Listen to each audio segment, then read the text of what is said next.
Good morning miss. வாங்க வாங்க, மேரி ஜெனிஃபரோட அம்மா தானே, உட்காருங்க. உங்களை தான் ரொம்ப நாளா மீட் பண்ண நினைச்சிட்டே இருந்தேன். ஆமா மிஸ். மார்க்லாம் சொன்னாங்களா?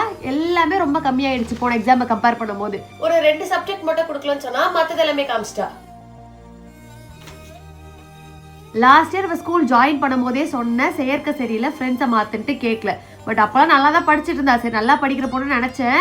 அதுக்கப்புறம் மேடமோட ட்ராக் கொஞ்சம் மாறிடுச்சு. வீட்லயே எப்ப பார்த்தாலும் அந்த போன்லயே தான் இருக்கா. படிப்பு ரொம்ப கம்மியாயிடுச்சு, முன்னாடி மாதிரி இல்ல.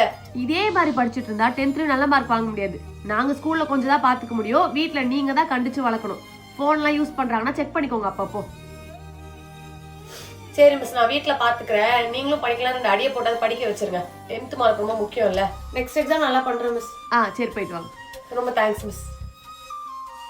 நெக்ஸ்ட் பேரண்ட் வாங்க. போச்சு, மிஸ் நல்லா மாட்டி விட்டாங்க. அம்மா திட்ட போறாங்க.